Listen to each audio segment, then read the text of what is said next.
Our next question is going to go to Representative Patricia Smith. The question states, the governor is preparing to propose higher sales and cigarette taxes in Louisiana in a turn of abolishing the income tax. This will disappropriate the effect of the elderly working poor. Do you support the abolishing of the income tax and therefore higher sales tax?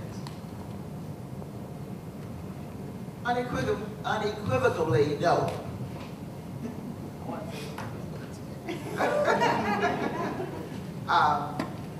First of all, there's no plan that he's put in place that we know of because there's no bill that's been filed. He is touting that getting rid of the income tax and replacing it with sales tax is going to be a win-win situation because, number one, he's going to also get rid of corporate income tax, corporate franchise tax, some of the exemptions for businesses, but then he's going to turn around and add the sales tax on up to maybe about, I think, $1. It's going to go up about $1 more sales tax, 1% more sales tax, 5.78 I think it goes up to for state sales tax. But that is also going to impact your local sales tax as well, because local sales tax and state sales tax are different. He's proposing that the exemptions for food, prescriptions, and utilities remain on. Is trying desperately to convince the local municipalities to also join in and have those exemptions at the local level, but he's getting pushback from most of those folks. He's getting pushback from the businesses who don't want to see sales tax increase. He's getting pushback from the individuals that he now wants to say he's going to tax services. Now, if you're a barber or a beautician or a pet grooming store, or as we saw the other day, media ads that he wants to put sales tax on, and there is a plethora of other services that they are looking at adding sales tax to in order to make up $3 billion. That's what they lose when they get rid of income tax, $3 billion. So you have to replace that. And he wants it revenue neutral. So he's got to find $3 billion somewhere else to replace that $3 billion he's going to lose.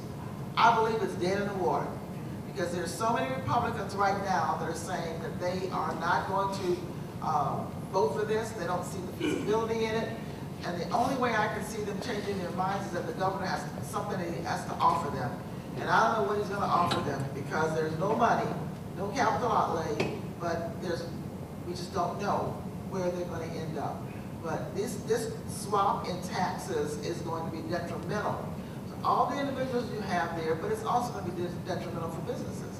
So it's not a win-win situation.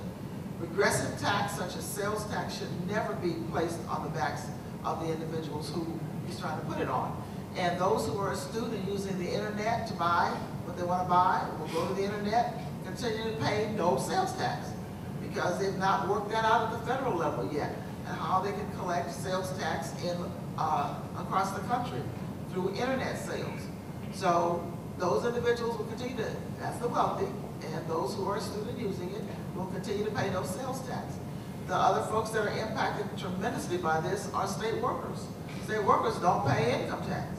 So therefore, they will 100% have their taxes raised because they're paying more sales tax now for everything that they have. You will pay sales tax for everything you buy, with everything generally you do. So you try to place this in the posture of mimicking, as he said, Texas, but everything that happens in Texas isn't good.